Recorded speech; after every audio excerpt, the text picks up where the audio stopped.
in the zone to be. From a yin to my yang to my yang to Z. Put a grin on my skin when you come to me. Cause I'll win, I'm a one of a kind, and I'll bring death to the place you're about to be. Another river of blood running under my feet. Forged in a fire lit long ago. Stand next to me, you'll never stand alone. I'm last to leave, but the first to go. Lord, make me dead before you make me whole. I feed on the fear of the devil inside of the enemy faces in my sight. Aim with a hand, shoot with a mind, kill with a heart like Arctic ice. I am a soldier and I'm marching on. I am a soldier and I'm marching on.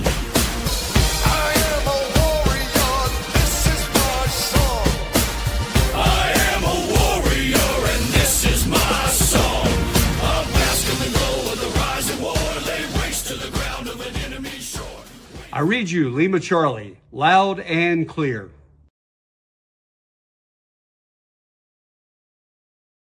Welcome to another episode of Stu and the Nun presents Lima Charlie with our special guest, Ted Roberts. Welcome, Ted. Thank you. So tell us a little bit about yourself. Ted Roberts, live in Virginia. I did 31 years in the Air Force. Started in 1989 and retired from the Air Force in 2020. So 31 years. 31 years. Wow. I just interviewed on here a friend of mine. She retired at 29 and about a half, 29 and a half years. So you'll be our second Air Force person on this show. So let's talk about the Air Force and what made you choose the Air Force. I just grew up in Florida and in South Texas. I just always liked planes. Even when I was like 2 or 3 years old, I would point at the sky and shout "Airba!" And my parents said, they would look around, couldn't see a plane or hear it, and then finally they saw it. So I think I heard it before I saw it, and just always liked them. And that's one of the things that I always liked was planes, and I liked space too. I had a Uncle Red who worked with the space program, and I loved talking to him about that. He worked on the Apollo program and the Gemini and Mercury and space shuttle programs, and always thought, I love planes, I love space, I want to work around that. And I thought Air Force was probably the best way to go. What part of South Texas?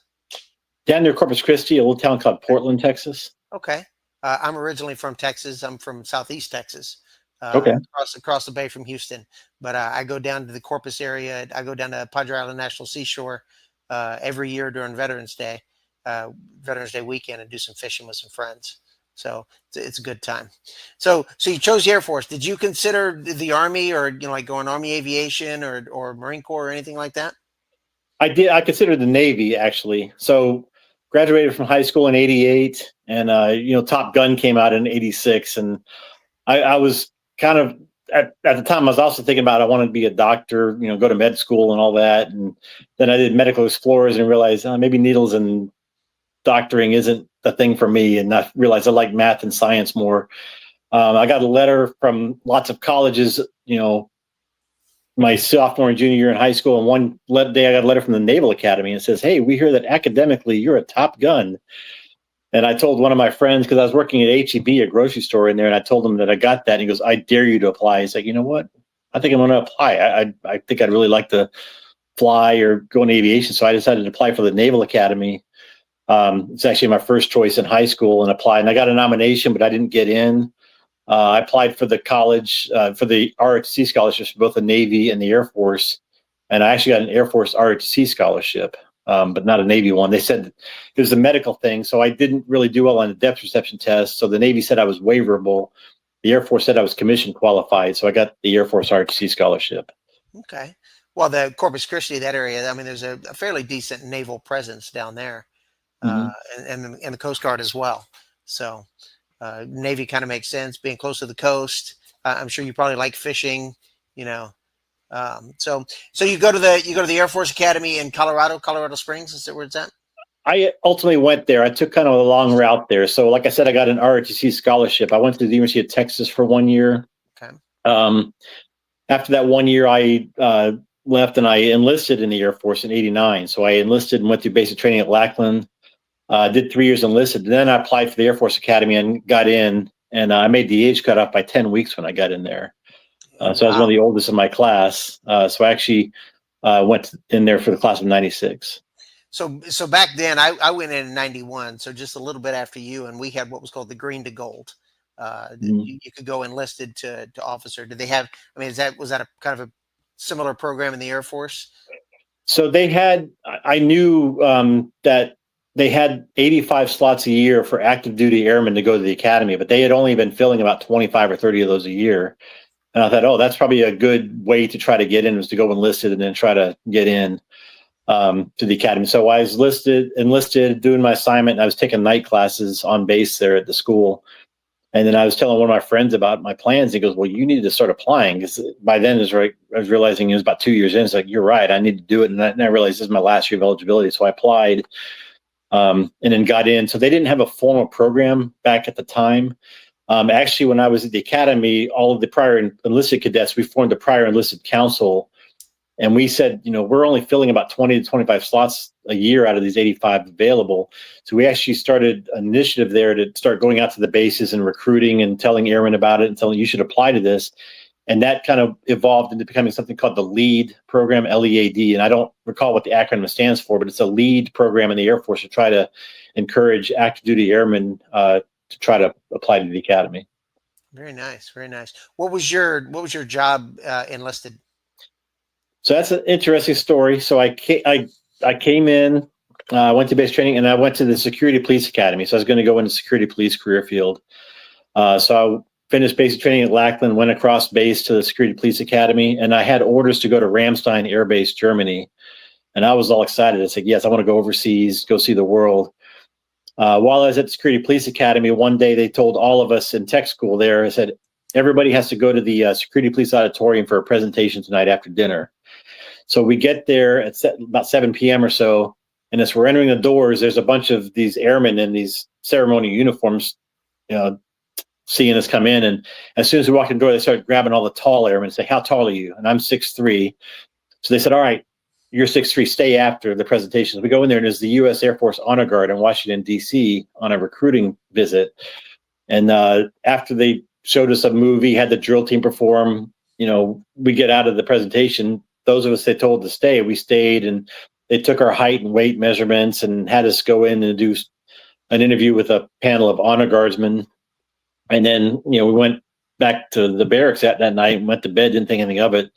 The next day I'm in the training area, and this van pulls up, and it's the superintendent of the honor guard is in there, and with the clipboard, he calls a bunch of us by name and says, "Get on the van." It's like, all right, where's this going? So the van goes over to the gym, and they have us run some laps around the track at the gym, and then go in the gym and do some arm curls, some exercises. And they told us to get back in the van, took us back to the training area. Like I said, I had orders to Ramstein, so I'm all excited. I got my sponsor packet, it's showing me all the pictures of Germany. And about a week later, our military training advisor calls a bunch of us by name, including me, and says, "Your orders have been canceled. You're now going to Bolling Air Force Base in Washington, D.C." So it's like, I didn't sign up for that, but I guess it didn't matter. So my orders to Ramstein were canceled, and I ended up going to Bolling Air Force Base in Washington, D.C. So is that a requirement for that honor guard, or is it just preferred? I mean, do you have to be over like 6 foot? So at the time, you had to be at least 5'10" to be in the honor guard, but to be a colors troop where you're on the color teams, you had to be at least 6'2". So I think they really actively tried to find the people who were 6'2" and taller to be on the colors element. Okay. Because whenever you do the Joint Service Color Guards around Washington, D.C., you're there with the Army, Navy, right, Marine Corps, and all of them are tall too. So they like the color teams to be standardized and everybody be tall. So the requirement was to be 6'2" or taller. Yeah, the Army guards for the Tomb of the Unknown, you have to be at least 6 foot or higher. Mm-hmm. And of course, you have to be infantry. It's called the Old Guard in the Army. Right. Yeah. So you go to Bolling, and how long are you there? It was a 2-year assignment, but I was there about 2.5 years. Actually, one of my best friends to this day is one of my best friends. He and I were in basic training together. We went to tech school together. We went to Fort Dix for Air Base Ground Defense, and then we reported to the Honor Guard together. We're there for 2 years, and then we put in for our assignment. So he and I both got orders to go to Carswell Air Force Base in Fort Worth, Texas. But because I was applying to the Air Force Academy, they canceled my orders and said, "Well, we're going to wait and see how this plays out." And so I stayed there, and then ended up getting to the academy, and then left active duty to go to the academy. So anything stand out about that time in Bolling? I mean, any specific funerals or anything that, or events that you guys did? I think a couple things. I mean, we did lots of funerals. I mean, a typical day would be 3 full honor funerals at Arlington. So you do 1 or 2 in the morning, 1 at 9, 1 at 11, and then you do 1 in the afternoon. You do 3 a day. In the summer, it was not fun because it's really hot and humid there, and you're in your full ceremonial dress during those funerals. There was one Catholic chaplain, Lieutenant Colonel. We just saw him. We called him Father Time because he would talk, and the sermons at the services would go forever. And it's like, oh, this is going to be a long one when we saw him. But I remember one time we did one for the a Medal of Honor winner, and I don't recall the name, but one of the NCOs told us, asked us if we'd seen that movie 12 O'Clock High, and it's like, no, I hadn't seen it at the time, and they said, well, there's a Medal of Honor winner in that movie. This is that guy. We're doing his funeral. Oh wow! Another one was we did the funeral for an astronaut, Frank Irwin. He was one of the astronauts on, I think, Apollo 15. He actually drove the moon buggy up on the moon. We did his funeral back in 90, because I was there from 90 to 92. Right. The really big thing I remember was, I reported the honor guard in February of 90. Like in August of 90 was when Iraq invaded Kuwait, and then Desert Shield and Desert Storm kicked off. So that was all spinning up. And everybody's talking about how, this is going to be a huge war. Iraq's the number 5 military size in the world. And we're thinking, okay, we could get really busy here at Arlington, depending on how this goes. And then President Bush had put down the deadline of, I think it was January 16th or 17th. So I remember we go do funerals at Arlington on January 16th, and I came back and I went up to my barracks room, and I fell asleep that evening. I was just tired that day. And then one of my friends, Ken Wright, was my friend there. He came in and said, hey, we did it. It's like, did what? Because we attacked Iraq. We're at war. It's like, what? So I go down to the day room, and they have a big screen TV down there, and we're watching CNN, and we're seeing all the strikes, everything in Iraq. And then I get word that they're putting a commitment sheet up. So whenever we had ceremonies, they would put commitment sheets up. So it had by name, like if you were you had to fall out at 7:15 for inspection. They get on the bus and then go to Arlington for the funerals. And the commitment sheets always said ceremonial uniforms. So we had specific uniforms we wore for ceremonials. Well, they were putting up a commitment sheet that night, and it had 50 of us on there, which I said, that's a weird number. And it said report in service dress. And it's like, okay, this is really strange. They said, show up downstairs at 7:30 a.m. in service dress, and you're going to be inspected. They always inspected us before we went out anywhere. So we're all getting our service dress all ready and checking it for strings and ironing it, getting ready. And we show up downstairs, get inspected. They don't really tell us much. They said, get on the bus. And we went to Fort Myer, which is over next to Arlington. And then we get off the bus, and they tell us to get in line here. And there are these metal detectors that we're getting ready to go through to go into the Fort Myer Chapel. And it's like, all right, what's going on? And then everybody starts forming rumors. Well, we see 50 Navy ceremonial guardsmen, 50 Army Old Guard members, 50 Marines, us 50 Air Force guys. And we finally go through the metal detectors, and they have us all sit in all the pews there, but leave the kind of the middle section open. And as things go on, we see General Colin Powell comes in, some of the other Joint Chiefs of Staff, all these people. And finally, President Bush comes in there, and they gave us these programs, which I still have my program somewhere. I don't know where it is, but I know I have it somewhere in my attic. But they had the chief of chaplains for each of the services get up and speak for a few minutes. And then Billy Graham got up at the podium there. And I'm one of 200 junior enlisted guys in this chapel with President Bush and Colin Powell and these people there, and Dick Cheney, the Secretary of Defense at the time. And Billy Graham gets up there and gives a sermon praying for the war and that everything goes well. And I remember one part of his sermon, he goes, we should not pray that God is on our side. We should pray that we are on God's side. I remember him saying that. So that was kind of a highlight of my time there, is that being part of history. And I'm thinking, this is kind of a historical moment here. I'm in a chapel here at Fort Myer, and there's President George Bush, and Billy Graham's giving a sermon. I'm one of the 200 or so people in here listening to this and watching this. What is the Air Force service dress? What is that? Is that the short sleeve blue? So service dress is like what Army would call Class A. So it's like our long sleeve blue shirt, the tie, and then the coat or blouse with the ribbons and everything on it. Oh, okay. So we're in full up like Class A's. I think this is what the Army would call it. So that metal detector was just going off for everybody. Yeah, I guess so. I mean, there's a lot of hardware on even a junior enlisted. So right. Okay, so that's pretty interesting. I mean, not a lot of people can say they did that. So anything else stand out about your time there? No, it's just, I mean, it was kind of neat being in DC around that time. My last 4 months there in the honor guard, they picked, there's two jobs that you can get from the honor guard. One of them is to be an office of Secretary of Defense sentry, so you're standing in front of the Secretary of Defense's office. The other one is to be a Pentagon tour guide. So I got selected to be a Pentagon tour guide my last 4 months there, from February till June of '92. And it was kind of neat taking people through the Pentagon tours and tour groups through that, because this was just about a year after Desert Storm ended. And so everybody's really on a high patriotic level. And they've got really excited because every once in a while you see, like, General Colin Powell in the hallway when you're, going by, and everybody's all pulling out their cameras and getting pictures. And he didn't do it for me, but one of my friends was giving a tour, and then General Powell stopped and said, "So was Airman Corsi giving you a good tour here?" And he stopped and talked to the people for a couple minutes, and then he said, "All right, I got to go and leave." Cool. But it was kind of, a lot of star power there, and some of the tourists were struck, and if they saw him in the hallways, because he was on the CNN every night during the war, so there was a big the tourists noticed that if they happened to see him in the hallways. Absolutely. So you finally get your date. How did that? I mean, how does that kind of work in the Air Force? You apply to the academy. Did they give you any kind of time before you have to go? I mean, how does that work? So the way it works is I came in on a 4-year enlistment. So my enlistment didn't end until August 31st of '93. But because I was going to the academy, my report date for the academy was June 29th of '92.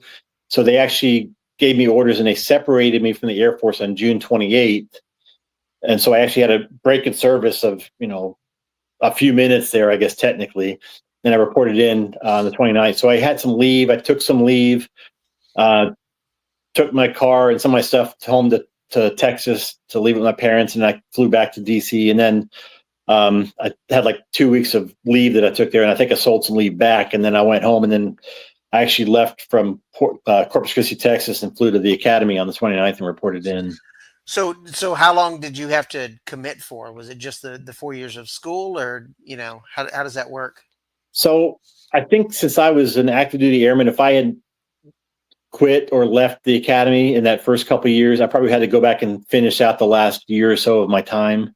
But I know around that time, they were doing a lot of reductions in force too. Because I remember when I was in the honor guard, there were a lot of NCOs that were getting offered, bonuses to get out. Hey, you're at 15 years. Here's, $40,000 to get out.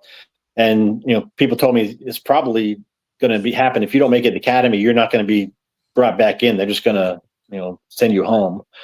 The way the academy works is if you go for 2 years, for normal civilians, you can leave after 2 years and have no commitment. But once you set foot in your first class, your junior year, then you have a commitment to either finish out of the academy or you go to the enlisted service and serve some time. And so once you graduate, is that then start like an 8-year commitment? Do you have a 8-year? I had a 5-year commitment. Okay. So if you graduate from the academy, you have a 5-year commitment. If you go to pilot training, I think at the time they would make it like an 8-year commitment. Okay. And it's varied over the years, but at the time, typically it was a 5-year commitment once you graduated and got commissioned. I think the Army does an 8 across the board for all officers. So okay. I think so. So you get to the academy. What are you thinking? Are you like, you getting there and you're like, oh crap, what did I do? Or were you pretty excited? I was excited. I knew what I was getting into. I mean, I'd applied for the Naval Academy out of high school, applied to the Air Force Academy. So I knew the process. I just knew that I had gotten nominations from my congressman. When I got in that time, I got a nomination from my congressman, but I also got a commander's endorsement from my squadron commander at the honor guard. So I had kind of 2 nominations, and I got in through that avenue as active duty airman to get in there. So I knew it was going to be tough. I had done a lot of school at night school in DC. So the hardest part for me wasn't the military piece of it, because I knew that being an honor guardsman and the uniforms, I had that down. Marching, I had down. Had to study hard. It's not an easy school to go, but the 2 things that are hardest for me is, one, the physical, just all the running, especially at 7,000 feet altitude, and getting used to that. And the other part is being almost 22 years old and having juniors, seniors who were like 20 or 21 years old yelling at me and having to just take it. So at what point do you, when you go to the academy, do you start putting forth your career, like where you're going to go, like what branch, or not really branch, but what you know, are you going to go ordnance? Are you going to go flight? Are you going to go, where do you get to pick that? So you're early of part of your senior year, you put in your preferences, like your top 6 career field choices. At the time, pretty much if you were pilot qualified, you'd go to pilot training. If you wanted to go, you'd get that. They kind of really cut back the pilot training slots a couple of years before I was graduating out of class of 93. They thought they had, you know, the saying there was 2.0 and go. Just go to the academy, get a 2.0 grade point average, and you get the pilot training.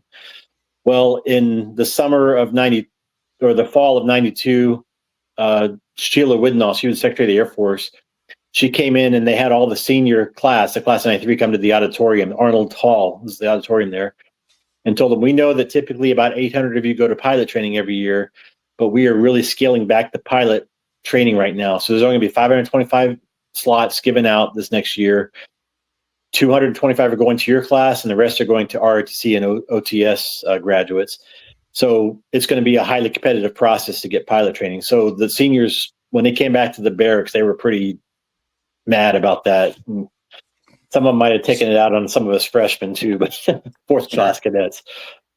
So they started making it more of a competitive process at the time to get pilot training. But if you were going to go to pilot training, you would do some of your preliminary flight training there at the academy.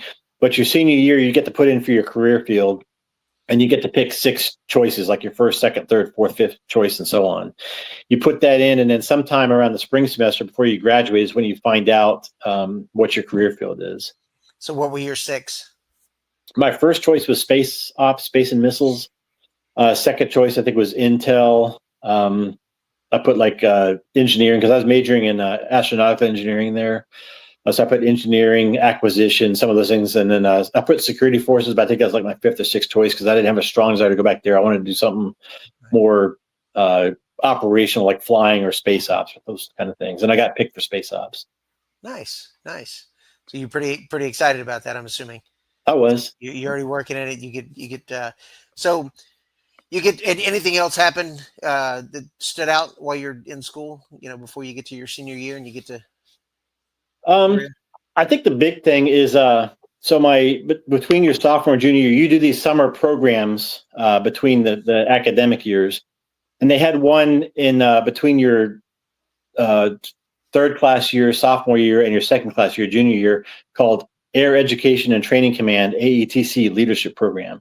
And that's where you got to go to Lackland Air Force Base, and you got to shadow the drill instructors and basically be like a military training instructor for 6 weeks down at Lackland. So I signed up for that one.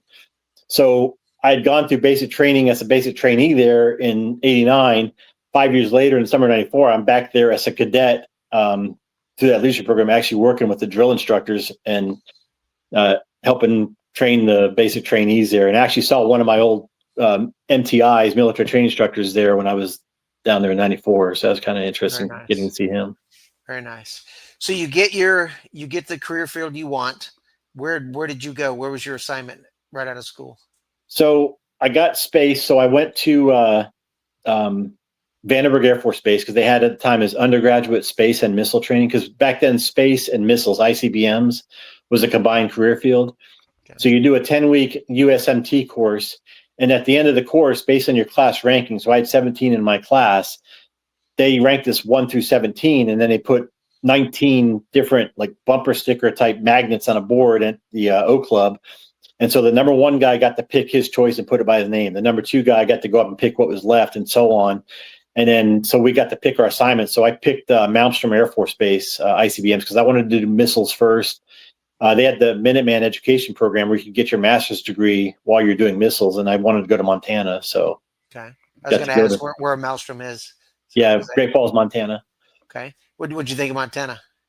I loved it. I actually met my wife there too. We've been married 27 years there. She's from Great Falls, so I met her a few months after I got there, and it's a 4-year assignment. So yeah, I really liked it. Yeah. Anything stand out? I mean, you get to Montana, you're a boy from Texas, you're from Corpus Christi area down to the coast. You get it. It's super landlocked, mountains around everywhere, snow drifts as high as you can imagine. So what are you thinking? You're like, oh no, what did I get myself into? Well, I got there in early April, so there was still snow on the ground. It was cold. It's like, oh, this is the end of winter too. I remember driving across the Missouri River to work one day, and I looked over at one of those bank thermometer signs, and it said minus 39 degrees, and it's like, it's cold here. But I kind of acclimated to it, I guess. I mean, you never really get used to the cold. The nice thing about Montana that people don't know, they think it's just cold for 5 months straight, which North Dakota, yes. Montana, it gets really cold. It gets like 25 or 30 below, but then it warms back up, and they get these Chinook winds that comes through, and it gets up to like 40 degrees, and it melts all the snow. Chinook, actually, I found out, my wife says that's a Native American word. Chinook means snow eater. So they get these Chinook winds in Montana that eats up all the snow and melts it. It gets up in the 40s or so, and then it'll get really cold again. So the temperatures kind of go like a sine wave throughout the winter there in Great Falls. Right. Do you do any hunting or any outdoor? Are you an outdoorsman at all? Some. I went hunting with one of my wife's cousins. I went hunting one time and had beginner's luck, and got a nice white-tailed buck deer, so I got the antlers for that. Did some trout fishing and learned how to fly fish and all of that. So I like that. I like going up in the mountains and going hiking on occasion. Nice. A friend of mine that I interviewed on here that did 29 years in the Air Force, the common theme for her was everywhere she got stationed, it was like, well, we had to go this far for shopping, because every place she got stationed way up in Alaska, and she got stationed in Oklahoma, and she would have to drive hours upon hours just to get to good shopping. I can imagine Montana's probably pretty close. I mean, if you're not in Bozeman, you're probably not really close to much.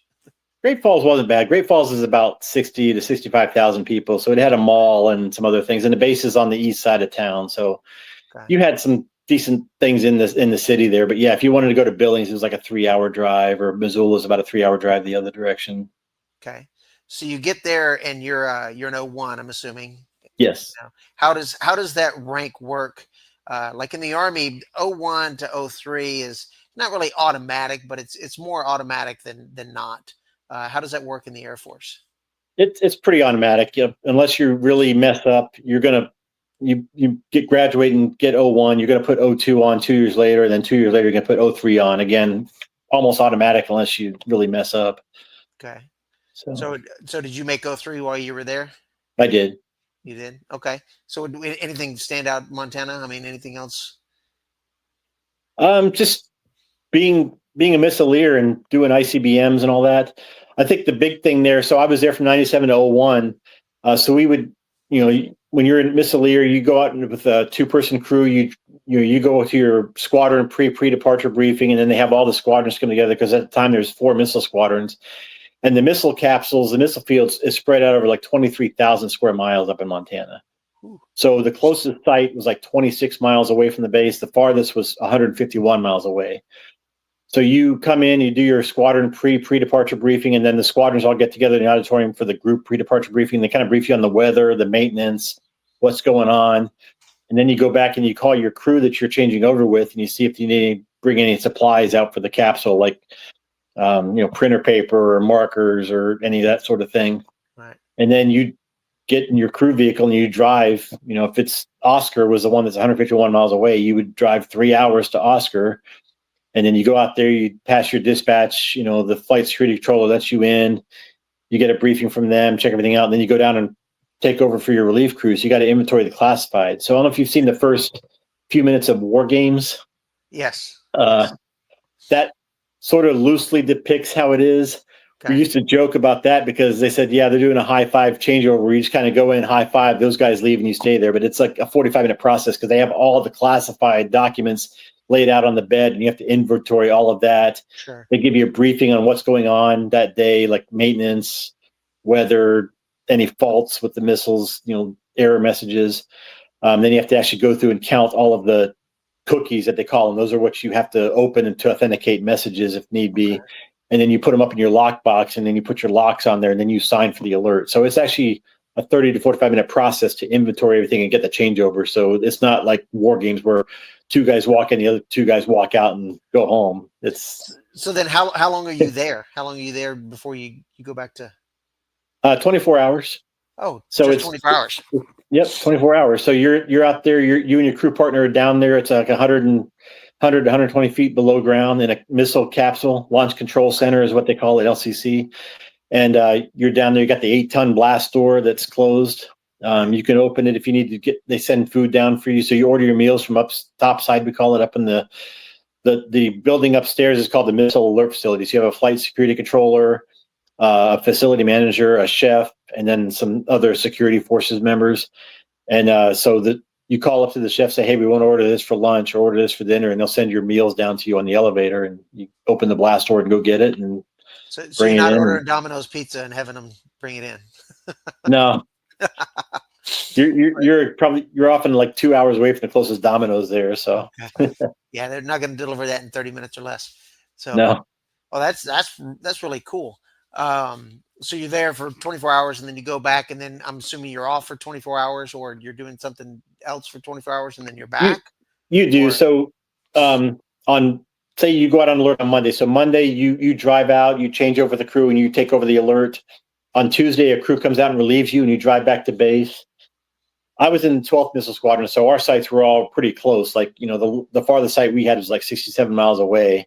So you usually get back to base by about noon or 1, and then you get to go home and enjoy the rest of the day. And typically the day after that, the third day, like a Wednesday, you're just off. But then you go back on alert on Thursday, come home Friday, and you get Saturday off. So that's kind of the the rotation that typically goes. You also have like a T1 class, like an EWO class you have to do every month. You have classes for your weapon system and codes class. So you do that once a month, and you have to do a simulator ride once a month. Okay. So typically, like if you're online just doing crew shifts, you'll do like 8 alerts a month, and then you have your codes and weapon system class, an EWO class, and then a sim ride. Right. Would you consider that kind of a high stress type job, or? It can be. I mean, there's times when it is. There's times when you go on alert and it's really boring, and you're not, worried about too much. But then there's times when it's really busy, like you got maintenance going on one of your missiles. You have code change, because when you're in a launch control center, you're controlling 10 ICBM missiles out there. Sure. So our launch control center might be like in this one place, and you might have one missile that's like 12 miles in that direction, and another one is like 14 miles in that direction. So they're not even anywhere close to you. They're spread out all over across that missile field, but you're hardwired to each of those 10 missiles that you see. Plus you can monitor the other missiles in the squadron. So one squadron consists of 5 launch control centers. Each one has 2 crew members and a total of 50 missiles that you're monitoring. And then you have to do maintenance on them, or calibrations or things like that. When they do code change every year, that's a really stressful thing, because you got teams going out to all the missiles and doing the code change, and then you got to do all this code change stuff in your capsule, and that's about a week or so long, and that's really pretty intense and busy. So that wasn't the old 10-inch floppies, was it, that we saw in the news a couple years ago? We had 8-inch floppies there, yeah. Okay. Stacked in racks, yeah. So some of the first equipment I was signal in the Army, and some of the first equipment I repaired was the big disc packs and the big the big floppies and the reel-to-reel tape drives and the card reader punches. Right. That was all the stuff I repaired. So you're there. That's a 4-year assignment. Does that it go by pretty quick for you, or it being kind of your first assignment? It went by pretty quick. I mean, I liked it. And remember, I said that they had that Minuteman education program. So I was doing my school at University of Montana. I got my MBA while I was up there. Made captain while I was up there. I didn't do just missile alerts for the entire 4 years. So after about 7 or 8 months in the squadron, I got hired up to the evaluator shop, and was in, at the time they call it Ops Group Stand and Val, or OGV. So I was an evaluator for 1 year up in the office. So you still pull 2 or 3 alerts a month to keep your proficiency, but then you're working in an office Monday through Friday and doing evaluations on the crew members. And then, so I was a deputy evaluator crew member. And then I went back down to the squadron after a year of that and upgraded to be a crew commander. Did the crew commander thing for about 1.5 years. And then I got selected to go up to the instructor shop and be an instructor crew commander for my last year there.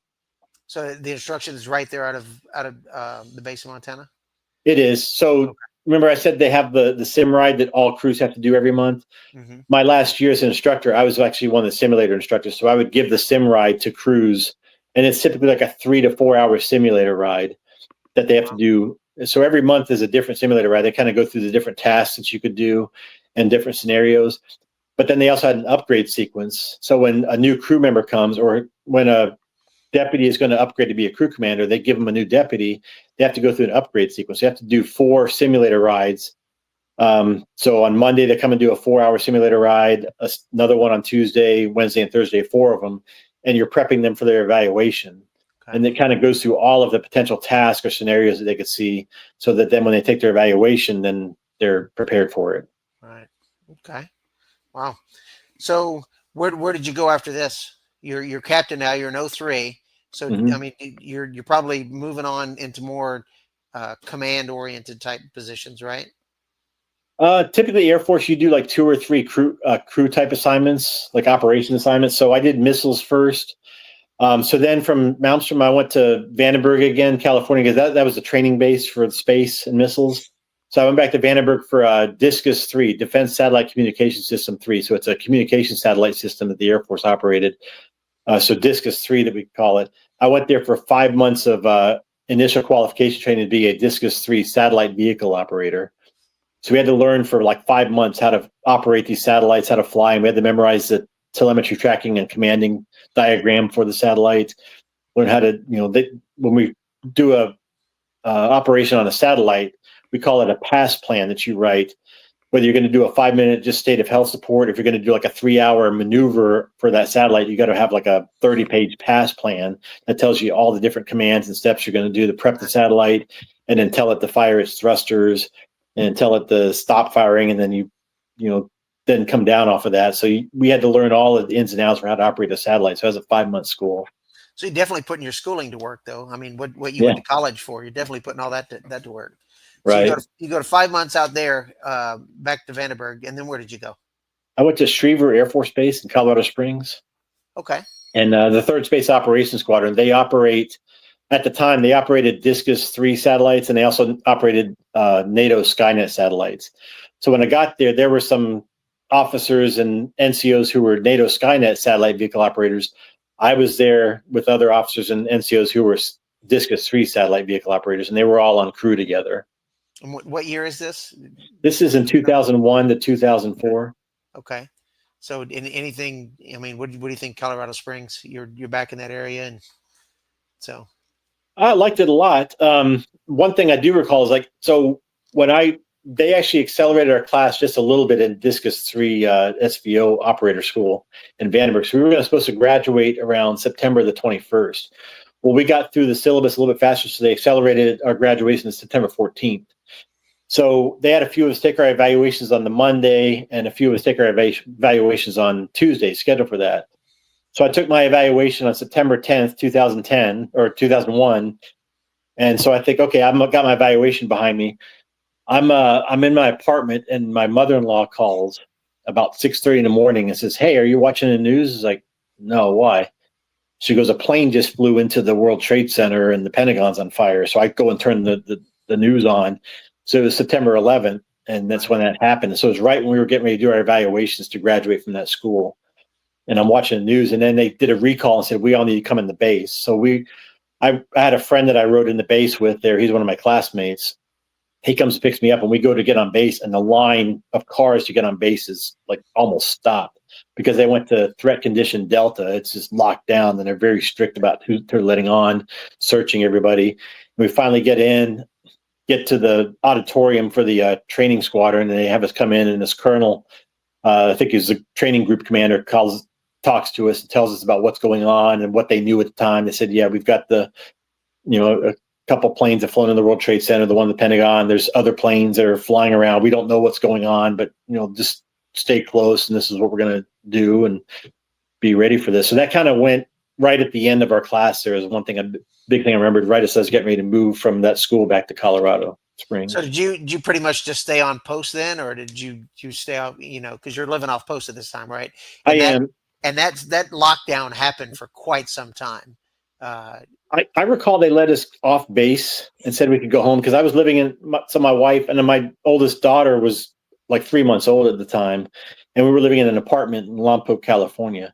So they let us go home after that because I think my friend Bill, he had already done his evaluation too, but the other couple people in the class still had to do their evaluations So they had to figure out to do it that day or the next day so we could finish and graduate on that Friday.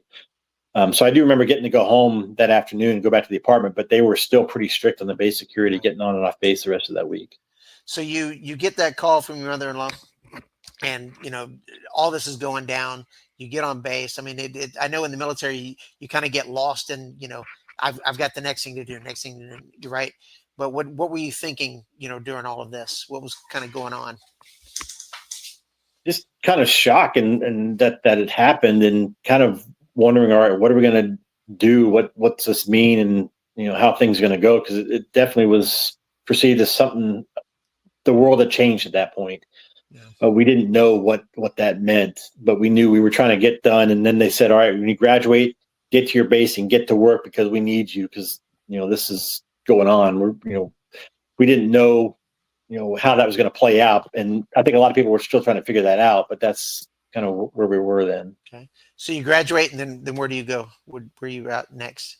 So I'm pack up the U-Haul and we go to Schriever Air Force Base. My wife and I had bought a house in Colorado Springs, kind of sight unseen. So we show up in town. It's like, we don't even know where our house is that we bought. We got to find a realtor to get the keys for it and everything. But we get settled into Colorado Springs, finally get settled in our house. And then I'm working out at Schriever. So when we get there, after we did that 5 months of school in Vandenberg, then we have to go through unit qualification training to actually start doing training there for a couple of months to get up and certified so we could be a satellite vehicle operator. So I did that for a couple of months, got there in September. By November, I'm a certified satellite vehicle operator. And since I'm a captain, like you said, you kind of move up in the chain. They tell me, in December, it's like, hey, next month you're going to start crew commander training. And so as a crew commander, you don't touch the satellites, you don't operate them. You're the crew commander, you're in charge of the people. So it's like, I thought it was kind of funny how I did 5 months of school and training and then 2 months of unit training to actually do the job for 2 months and then become a crew commander and never touch a satellite again. So was Schriever still on lockdown when you got there? I think they were. I think that the base security is still pretty tight there. I mean, most Air Force bases are pretty tight normally, right? I mean, right. they've always been that way. Whereas some of the installations I was on before 9/11 were open bases, right? You could just like Fort Hood and Fort Bragg, for example, were open posts, and anybody and everybody could drive through there. But then, of course, after 9/11, everything got locked down. So you're at Schriever. Now you're moving up the chain. You just did all this schooling, and now you've got a couple of people. How many people are underneath you at that point? So when I'm a crew commander, you typically have about 10 people on your crew there. Okay. So you have a crew commander, which was a captain, typically a crew chief, which would be like a E6 or E7. And then you have like 2 or 3 Discus 3 satellite vehicle operators, which could be like tech sergeants or so, E6s, or lieutenants and captains, a lot of times lieutenants. And then the NATO Skynet satellite vehicle operators, which are lieutenants or captains. And then you have like 5 or 6 ground system operators. So when we went to do a command on our satellites, we'd have a ground system operator next to us. So they'd link us up to the satellite through the Air Force Satellite Control Network. So if we have a Discus 3 satellite that's flying over Hawaii, they would link us up to, say, the Satellite Control Network antenna in Guam, and it'd link us up to the satellite, and we do our state of health. So we had like 10 Discus 3 satellites, and you would do a 5-minute state of health check on each of those satellites 3 times a day. So you'd have like 35-minute supports on all those satellites, but then you have longer ones for like battery reconditioning season, maneuvers. There's lots of different things that you could be doing with the satellites just to maintain them and make sure they're good. If you do a state of health, like you log in the satellite, you're quickly looking at all these different telemetry screens and printing them all out, and then just doing a quick check on some of the numbers, make sure they're within parameters. And if they're not, then you write it down, and you come down off your state of health if it's not an emergency, and then you call the engineers and let them know, hey, we saw this is out of tolerance in the satellite, and they might tell you to schedule another support for that satellite for like 30 minutes so that you can troubleshoot. If it was critical issue, then you would tell the crew commanders, like, hey, we need to go to category 1, priority 1, or priority 2 for the satellite control network, which kind of trumps all the other satellite systems. Say, we need to take control of this antenna for the next 2 or 3 hours to troubleshoot the satellite. And then you're calling the engineers and getting help troubleshoot that, because it's the life of the satellite is kind of at risk there. And I recall now, I haven't thought about this in 20 years, but the different categories. Category 1 was like for manned space flight. Like if the space shuttle or the ISS was up there, that had category 1. if we had a satellite emergency, we could go category 2. So the only thing that would knock us off there would be like a space shuttle or ISS emergency, because there's manned space flight there. Right. So Did y'all do any kind of cross training with the NATO Skynet type of stuff? no, they did their supports for their satellites. We do our support for our satellites. The ground system operators, it was kind of the same process for them to link up those ground antennas, like at Guam or in Hawaii. I think this one there's called Hula, Guam tracking station. I think there's one in Germany. They're all around. And that was the other thing I remember about our satellites. So the Discus 3 satellites were communication satellites. We did the S-band TT&C for that. So we basically they called us the bus drivers. We drove the bus and kept the satellite up in orbit. The X-band was the communications on there. There were actually Army units around, like there's a Camp Roberts in near Vandenberg. There's one in Buckner. I remember Fort Buckner in Japan. They would actually control the payload on the satellites. So there was 2 different entities controlling satellites. We drove the satellite, but they controlled the payload packages and the line channels. Like if certain bases or units needed a channel on that satellite, they would be the ones that allocate the channels on that. Yeah, I remember when I was in Bosnia, almost all of our communications was SATCOM. So it was all satellite communications, encrypted, decrypted. So, yeah. Well, okay. So how long are you with this duty assignment? About 3 years. About 3 years. They go by pretty quick. I mean, we got 9/11, right? So this right. just happens. You're at this assignment, which is a pretty important role, right? I mean, satellite communications, especially at that time, because communication was key. Because right. When you don't know what you don't know, that's a problem, right? So this is a pretty important role. I'm sure there was probably a lot of visibility on a lot of that. So did it go by pretty quick? It went by pretty quick. My last year there, I was in our wing weapons and tactics section. So we did a lot of stuff with the different squadrons. I remember one thing we did there is my boss was a Major Reagan Shop, and he was a Air Force Weapons School graduate. And we went and worked on this thing called the Space Power Survey. So we went through and analyzed, like, how was Schriever Air Force Base specifically in our space system supporting the warfight in Iraq and Afghanistan? Because 3 SOPs controlled the Discus 3 satellites. 1 SOPs controlled like the DMSP satellites and DSP satellites, or DSP satellites. You had the Defense Meteorological Support Program satellites, DMSP was there. 4 SOPs controlled the Milstar satellites, which are SATCOM. And then 2 SOPs controlled the GPS satellites. So that's a really important mission there at Schriever, was GPS and 2 SOPs, because they control the GPS constellation. And GPS was being used a lot, but SATCOM was being used a lot as well. So we did this space power survey to kind of figure out how our space assets were being used to support the warfighters in Iraq and Afghanistan during OIF and OEF. And that space power survey that we worked on actually got briefed up to like the Chief of Staff of the Air Force and then to the Joint Chiefs, and given them an overview of how our space assets were supporting. Yeah, that's important. I mean, communication is key, right? I mean, especially on the battlefield. So, so you're 3 years there. Where did you go next? So I applied for and got selected for the U.S. Air Force Weapons School as well. So the weapons school is at Nellis Air Force Base, and it's about a 5.5 month school. So they have it used to be called the U.S. Air Force Fighter Weapons School back when it was like F4s and F-15s, F-16s, but it started expanding. So they had like an intel school, a space school. So I went to the Space Weapons Instructor Course there at the weapons school. So I got there and started July 5th of 2004, and then graduated in December of 2004. Where's Nellis? It's in Las Vegas. Las Vegas. Oh, okay. That's a pretty cool assignment. So it was, yeah. It's different. You've spent a good portion of your career up to this point on the eastern or the western side of the United States. Mm-hmm. So, yeah. So okay, so you go weapons school. I'm assuming shortly after this, you probably make 04. I mean, you're moving right along at this point. I actually met my majors board at the end of weapons school, like that November of that year in 04 when I was at weapons school. I actually met my majors promotion board. My record met the promotion board. Right. I didn't hear the results till May of 05. So I graduated weapons school in December, class 04 Bravo. And then my follow-on assignment from weapons school was to Vandenberg Air Force Base. At the time, it was 14th Air Force and the 14th Air Force Space AOC. I got there in January of 05, and then in May of 05, they redesignated the Joint Space Operations Center. You've spent a lot of time at Vandenberg. Yeah. You probably know that place pretty well. Yeah, it's now Vandenberg Space Force Base. So Right. Okay. So you come down, you make 04. How Mhm. does that change from what you were doing as an 03?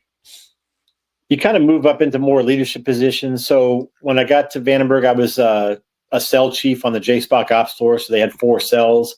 I was made the cell chief for the global surveillance tracking and targeting cell. So we kind of worked with some of the NRO satellites, worked with like the missile warning assets, and doing the sensor management for our ground-based missile warning, like all the radars that we have.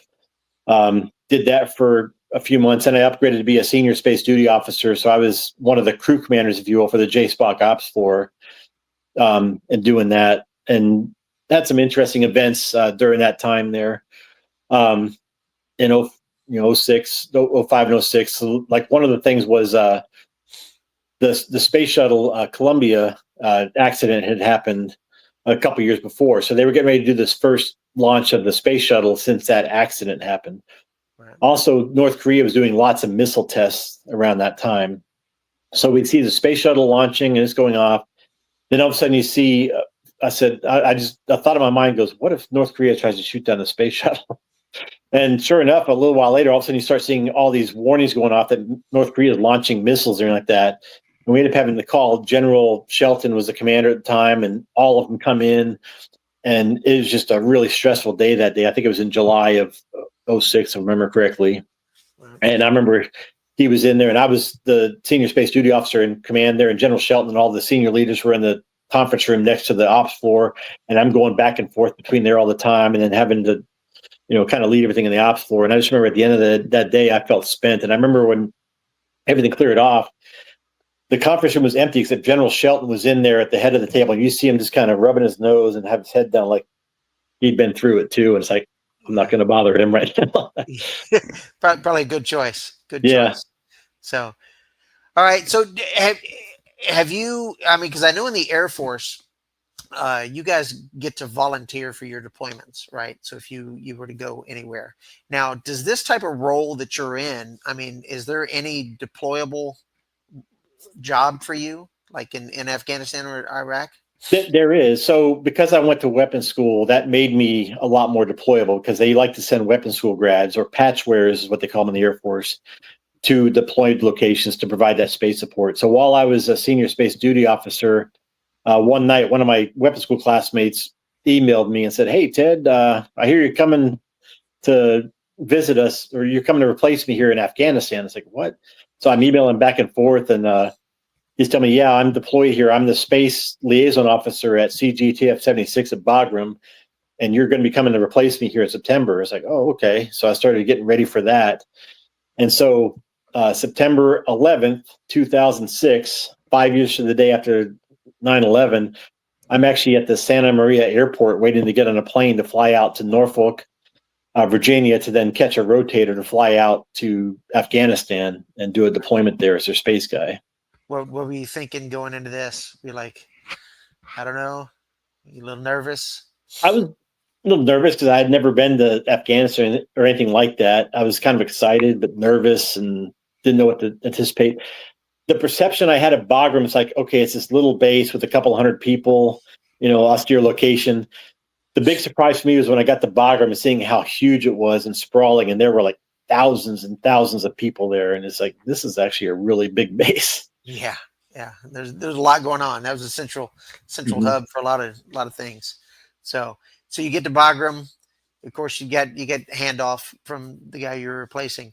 Anything stand out while you were there? I mean, you get there and you see this just enormous place, right? Real busy. It's got Army on it. It's got Marines on it. It's got Air Force on it. So. Right. Yes. So the thing, I was worked on the JOC floor a lot. I worked closely with the Army Space Support Element guys.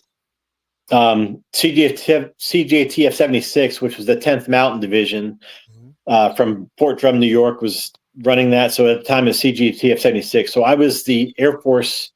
I was on the Air Component Coordination Element. So the way it's organized is you had the 455th Air Expeditionary Wing, which was there at Bagram. And the wing commander was also the Air Component Coordination Element for the Joint Task Force, Combined Joint Task Force. And under him, he had a staff of like 6 officers. He had an intel officer, a fighter ops officer or 2, a couple airlift people, and then I was the space person. So there were 6 of us, and I was the space person in that group of 6 that were on the air component coordination element for him. Like I said, I worked closely with this Army Space Support element folks, and so I worked a lot to figure out, all right, what kind of space integration could we do to support the warfighter there. All right. And that was, if I remember correctly, that was a pretty busy time, just in Afghanistan and even Iraq at that time. So that was a pretty busy time. So a lot of goings on. So did you guys have any missile attacks or anything on the base while you were there? Quite a few. I mean, a lot of times we'd find out about it when we got in the morning and said there was a missile attack last night. It's like, oh, okay. So we never really got affected by it that much. You hear about it the next morning, but I don't even remember too many sirens going off or evacuating our B hut, because we lived in these plywood B huts so they had Bagram divided into all these different camps. So I slept and stayed on Camp Cunningham. And so they had these plywood B huts. So we had one B hut for all of the 6 of us that were there. We had our own little cubicles with our beds and closet or a little locker where we keep all our stuff and stay there. And then, you get up in the morning, go to the latrines and do your showers and get ready, and then get in your uniform, go to work, or go to the gym and work out, and then shower, and then go to breakfast and go to work type thing. So, but I don't really remember ever being woken up for rocket attacks, but there were quite a few when I was there, but it just never really seemed to have an effect. We'd always hear about it the next morning. So how long was this deployment for you? About 4.5 months. Okay. That's a pretty decent time. So, so then you go right back to Vandenberg after this? I did. Yeah. So I finished my time at Bagram, January of 2007. I go back to Vandenberg. And then after I got there, so I'd been in the 614 Space Ops Squadron and Combat Ops Division. And then when I go back, they moved me to the Combat Plans Division. And so I was helping build like the Master Space Plan and the Joint Space Tasking Order. So we would do that every week and then send that to the unit. So we were like the operational level command and control for all the space units, telling them what things to do with their satellites or their space systems to provide space effects.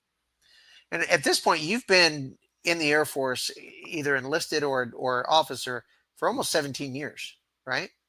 Yeah, about that. Yeah, so you're pretty senior to just about everybody. So you leave there, you go back to Vandenberg. What's next? What's next for you? So went to Vandenberg. I was there till 2008, and then when you go to weapons school, you owe them 5 years or 2 assignments. So Vandenberg was my tier 1 assignment. My tier 2 assignment was I had to go to a headquarters air mobility command. And when I first found out about that, it's like, oh, how exciting, C5 tactics, But one of my weapons school classmates was actually there, so I went and replaced him there. And when I got there, it was actually a lot more interesting than I thought, because there was a lot going on with air mobility command, because they fly all around the world. I mean, they're flying missions around Africa and everywhere. Where's that located? It's Scott Air Force Base is in O'Fallon, Illinois, so it's about 15 miles west or east of St. Louis, Missouri. Okay. And so that's where the headquarters for Air Mobility Command is, and you also have the headquarters for U.S. Transportation Commander there. Yeah, my friend who did the 29 plus years, she was there for a little bit. Okay. Yeah. So you're at Air Mobility Command. You had 4 years there. I mean, the whole 3 commitment. 3. Okay. 3 years there. So I did 3.5 at Vandenberg, and then I got the AMC Air Mobility Command. Did 3 years there. So when I got there, my duty title was Chief of the Space Tactics Branch, but I was the only space guy there. So I guess as a chief of a branch of 1. But then after a couple of months, my boss said, "Hey, do you want to be the Info Ops Branch Chief?" I said, "Sure." So I became a branch chief in charge of about 15 people there. As the Info Ops, I still did all the space stuff, but it was also the Info Ops and Aerospace Integration Branch. So I had a lot of people there, like NCOs and a couple officers who were Info Ops and cyber officers too. So I still in 2004. Had you made 2005 at this point? No, I was still in 2004 then. Okay. So anything interesting happen while you're there? The big thing is when I got there, Dr. Don Erbslow, he was the chief scientist for Air Mobility Command. So the Air Force decided to do a day without space study. So this kind of tied back. So remember, I was in Afghanistan until January of about January 26th of '07. Earlier that month, China did their ASAT test, where they launched a SC-19 ASAT up and destroyed one of their Fengyun 1 Charlie satellites, weather satellites. Well, that impact created about 3,000 pieces of debris. One thing at the JSPOC is we track all of those space debris objects that are in orbit, and at the time it was about 13,000. When they hit their satellite, it created about 13,000 pieces of debris, so that spiked up to 16,000 pieces of debris that we're tracking. And then that debris cloud started spreading out and formed a ring around the Earth, and it's still up there. Oh. Then we did our Operation Burnt Frost, where we had a NRO satellite went air, and it was full of hydrazine fuel, which is really toxic, and it was in low Earth orbit. So when I was at Vandenberg at Combat Plans Division, we actually planned the Burnt Frost operation, where they got an Aegis cruiser, Navy cruiser, shot down our satellite over the Pacific and did that. So we demonstrated our capability to do the same. And now you have this debris cloud is growing and growing and growing, and we realized, okay, our adversaries recognize how important space is to us. And it's very likely they're going to try to take our space capabilities away if we ever go to a big conflict with a near-peer competitor like China or Russia. So we did a day without space study at Air Mobility Command in conjunction with Air Combat Command and Air Force Special Operations Command, where we went and analyzed what's our current use of space on our platforms. So air mobility is like the C-130, C-5s, C-17s, KC-135s, KC-10s, all those things. And so I actually led a workshop where I got pilots from each of those platforms, and I brought a couple space folks out from Schriever, and we did an analysis for a couple of days and made a spreadsheet in a database of what is the current use of space assets on those platforms and what's our future use going to be in about 5 to 10 years. So typically a lot of it was like SATCOM and GPS for position, navigation, timing. And then we took all that information, and then we went and did this exercise at Nellis in Las Vegas called an emerging threat tactics teams, where actually simulated, all right, if we had these space capabilities taken away, how would we fight through this? And what would be the impact to the mobility Air Force and the combat Air Force? And we did this big report, day without space study. I actually had to go to Air Combat Command and brief it to General, Corley, I think was the general in command of Air Combat Command, and brief this. And so this was a kind of a big study that went up high in the Air Force to look at all of that. I mean, when you start talking about things like AWACS, I mean, now you're talking about all your land movement as well, right? So, I mean, without some of that stuff, you can't really track some of your troop movement, right? That's all integral to that. So I want to ask you an odd question. So typically when we talk satellites, we have one of two choices, right? You can leave it there and eventually maybe it'll come down, or we can like bring it down, right? Is there no option to just jettison into space, or do we just not want to be the bad neighbor and chunk up space? No. So if you have satellites in low Earth orbit, typically what we'll do is we'll deorbit them. So we'll use the last bit of fuel on them on the thrusters to slow them down and bring them back into the atmosphere.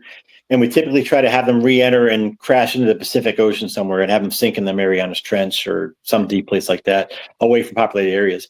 The Discus 3 satellites were out in the geostationary orbit, which is like 23,000 miles out around the equator. So those Discus 3 satellites have a design life of 10 years, but a lot of the ones we operated at 3SOPs were, 15, 18, even 20 years old. And the big limitation on them is fuel. They start running out of fuel after you do those maneuvers every month or so to keep them on station. Right. So when they got low on fuel, we'd use that last little bit of fuel and we'd super sink them and put them into a bigger orbit that they're going to stay in for thousands of years, because there's no drag out there that far. Right. If satellites are in low Earth orbit, like where the ISS is, the atmosphere has drag, and the atmosphere expands and contracts based on solar activity. When it expands, it increases the drag, and some of those low orbiting pieces of debris will actually re-enter and come in the Earth. So it's actually good. It kind of clears out the low Earth orbit piece. But yeah, so your option for the ones really far out is to super sink them, put them in a disposal orbit. For the ones close in is to deorbit them, bring them into the ocean and crash them. Interesting. Okay. So now you leave Illinois. Where do you go after that? North Dakota. North Dakota. You'd mentioned North Dakota earlier, and when we were talking about the snow and everything. North Dakota is a little more isolated than your Montana assignment, I'm assuming. Yeah, yes, it was. So there's Minot Air Force Base is in the middle of the state. And the joke about Minot, because they have missiles there, it's one of the other missile bases, and they also have B-52s. So we'll say in the Air Force, why not Minot? Reason's the reason. So you have Minot Air Force Base, you have Grand Forks Air Force Base, which is on the east side of the state.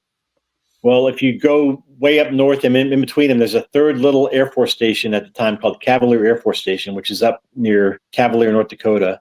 We call that North Dakota's 3rd Air Force Base, and that's where we got sent. So I was I had pinned on Lieutenant Colonel in 2011, right before I left Scott Air Force Base, and then I reported into Cavalier to be the director of operations for the base and the squadron. So I was like the number 2 person on the base there. So did you piss somebody off to get that assignment, or I mean, how did that come down? No, I actually I did another deployment in 2010, and this is funny. I'm kind of embarrassed to call it a deployment, but it's technically a deployment. So I knew I was hot to get another deployment around 2009, 2010, and my boss said, you need to call your space guys at Space Command and ask them if you can have any deployments available. And I called them, and they didn't have anything available for me right now. So then right after New Year's in 2010, I got an email saying, you've been tasked with a deployment. It's like, oh, here it comes. So I called the deployment manager and said, all right, can you tell me about this deployment? Because all I had was a unit line number. And he said, okay, yep, it's a 120-day deployment. It's like, okay, that's good. It's only 4 months, not 6. He goes, it's to MacDill Air Force Base in Tampa. It's like, oh, I need to go buy a lottery ticket. So I was deployed to MacDill Air Force Base in Tampa to CENTCOM J5 to be a security cooperations type officer there and help out in security cooperation division.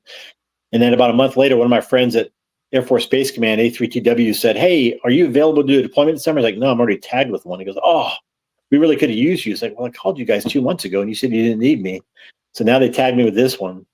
And so I deployed to Tampa. While I was down there, I had another friend who was working at US SOCOM, Special Operations Command, in the J39.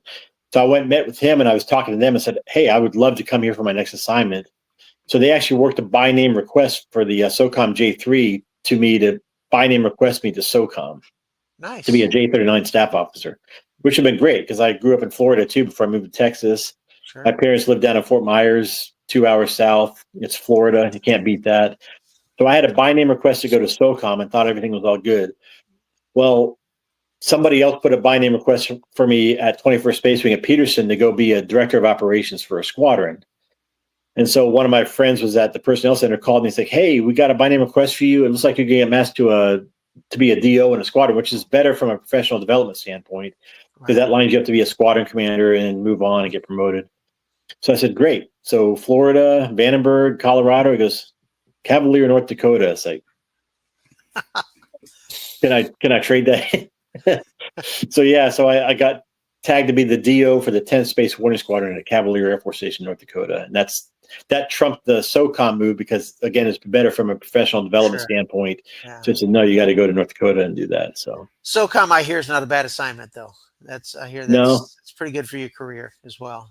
Well, when I was down there, they said, yeah, there's 2 commands at MacDill. You got CENTCOM and SOCOM, SADCOM and HAPPYCOM. And I saw the truth of that because the CENTCOM guys would be there working until 6 or 7 at night on a Friday. The SOCOM guys are all leaving at 4 or 4:30 p.m. and going and having barbecues and having a good time and hitting the beach. So yeah.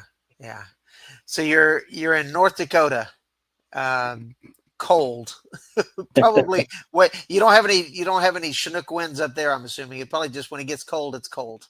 Right. Yeah. It gets a little freezing in October. It stays there till March. So nice.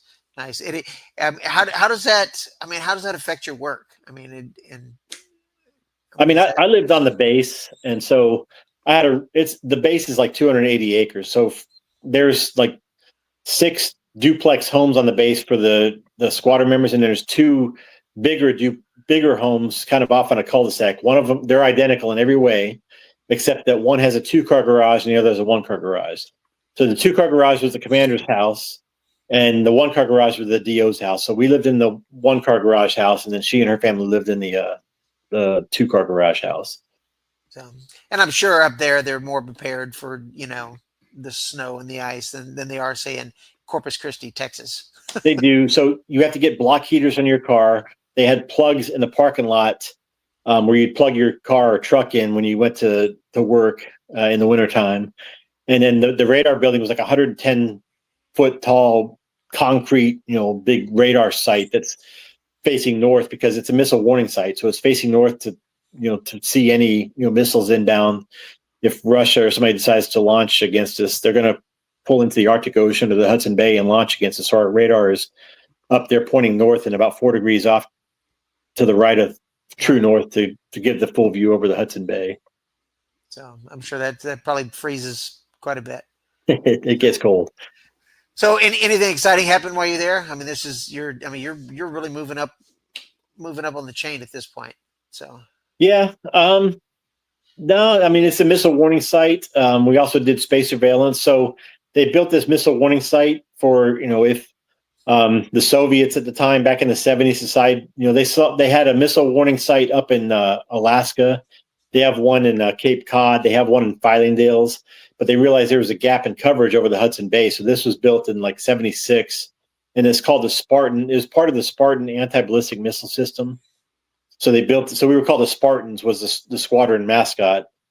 And so Congress spent a couple $1 billion in a Spartan anti-ballistic missile system. They went and built it. It went operational. And one day later, they took it offline because of the ABM treaty. And Congress said, we just spent billions of dollars on this. We have to be able to use it for something. And say, well, we're going to use it for missile warning. And then they found that when they're using it for missile warning, that it also was picking up all the space objects out to 3,000 miles. So it actually collected a lot of the space track data on orbiting objects that are going over the poles. And it actually produced about 40% of the space track data that they used to maintain the space catalog of all those, at the time, 16,000. Now it's about 26,000 objects that they're tracking and maintaining a catalog on. The military did something efficient. It's crazy, isn't it? Yeah, that doesn't happen. So you're there for 3 years. Where'd you go after that?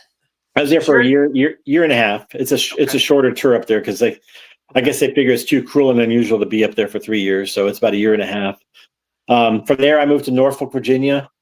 Went and did a joint assignment. So there's a organization called the Joint Enabling Capabilities Command, or US Transcom JEC, at Naval Station Norfolk. So I went there to be a joint planner and also a space guy there. Okay. What did you think of Norfolk? I mean, you live in Virginia now, so. Yeah, we loved it. So we found a really nice house here in Southern Chesapeake. I love the assignment because you're working with Army, Navy, Marines, in the joint community. Got to learn all about the joint planning process. I got to travel around the world. I got to go to Japan. I volunteered to be the exercise lead for the Japan Keen Edge exercise. So I went to Japan for the planning conferences, and I led a team of JEC planners to support the Keen Edge exercise in Japan in January of 14. I got to deploy, got to go to Bahrain for an exercise, got to go to Alaska for an exercise, got to deploy to Kuwait. Then I was one of the leads for the Australian exercise, Talisman Sabres. I got to go to Australia a couple of times. I mean, I loved that assignment. It was one of my favorite assignments. I've been to Norfolk a couple of times, and just seeing how big those ships are is just impressive. I mean, when you look at that, and you're probably thinking, man, I could have been in the Navy and done that. Well, that's a funny thing. So when I was the team lead for our team that was supporting the Australian exercise, when we went down there, we were actually on the USS Blue Ridge, and I actually slept in a stateroom, they called it. And a stateroom in the Blue Ridge is one tiny room with 3 bunk beds. So you got a lower, a middle, and an upper bunk bed. So 6 people in this tiny room with a tiny bathroom. And it was definitely Air Force Appreciation Week or time. Nice. I said, okay, I chose wisely. I made the right choice. Especially being 6'3". I mean, right. you would not have fared well on some of those ships because they're not made for tall people. No. So, all right. So you're in Norfolk. Is this your final stop, or? It's my final stop. It wasn't my final assignment. Okay. So I was a JEC planner. While I was there, I got picked for JPME II at the Joint Forces Staff College, which is here in Norfolk. And when I went there, I really liked it. I liked the academic environment. So I said, hey, I wouldn't mind staying here. Do you need people to teach here? I mean, I'm a JEC planner at the JEC, and it's like, yeah, we'd love to have you. So they did a by name request for me, and it was a no cost move. So when I finished my JEC time, I just went over to the Joint Forces Staff College and started teaching JPME II, and I love that assignment too. And I actually taught there for 5 years, and then I retired out of there. So did you retire in 05, or did you pick up 06? 05. 05. Yeah. Yeah. So you really enjoyed teaching and I did. Yeah. when you were getting ready for retirement, so here you are, you've had a great career, and you're getting to that close to retirement point. Was that pretty hard decision, or did you think you've done enough? No, when we moved here and for my first assignment, our daughters at the time were in 6th and 4th grade, and I knew it was going to be about a 3-year assignment, which put them about to start high school. So we promised them, it's like, we're not going to move again. We're not going to make you move. We're going to stay here as long as we can, and then I'm going to retire here one way or the other. So when I got that other assignment to the staff college, it was a 3-year assignment. I requested an extension because my oldest daughter was going to start her senior year in high school. So they gave me that. And then I was coming up on having to do another assignment. So I asked my assignments team, like, hey, could you take me off the vulnerable mover list just for 2 months? And I'm going to drop my paperwork. And they said, yeah, sure. So they gave me a 1-year extension around that time. And so then it was coming up on 2020. So, June 2019, I was coming up in time to renew my clearance and all that stuff. So I get an email from the Air Force Personnel Center on June 26th from one of the guys there. He goes, he didn't even address my name. He goes, Lieutenant Colonel, we'd like to see your interest in doing one of these assignments in Pakistan, doing F-16 foreign military sales. Please call me ASAP. It's like, so I call the guy and he goes, yeah, so you're number 3 on our list of 12 people to go to this assignment in Pakistan for a 365-day tour. So you can either take the assignment. I said, no, that's a thumbs down. He said, you can wait it out, but you're probably going to be matched to this since there's 2 assignments and you're number 3 on the list. And if you get it, you're going to have to take it, or you got to 7-day out and be retired within 6 months. And I said, or you can apply for retirement right now. I said, well, it's Thursday, June 26th. Can I wait till Monday to come in and do my eligibility check and all that? He goes, yeah, we won't get to you in the middle of the week next week. So, and I said, I'm a space guy. What do I know about F-16 foreign military sales? Right. Like, we don't care. Anybody can do that. You just need an officer to fill it. It's like, all right. So I came in on like 6:30 in the morning on Monday, July the 1st, 2019, and I submitted my eligibility check. So I want to see if I can eligible to retire on July 1st, 2020, 1 year out. On Wednesday about noon, I get an email saying that I've been matched to an assignment to Pakistan. So I emailed the guy, like, what's up with this? I did my eligibility check. I'm waiting for that. He goes, as long as you did the eligibility check, when that comes back, submit your retirement application and it'll kill the assignment. And then about an hour later, I got an email saying, congratulations, you've been approved to apply for retirement on July the 1st of next year. So I quickly did my assignment of my application for retirement and got it approved, had my orders in hand by July 12th.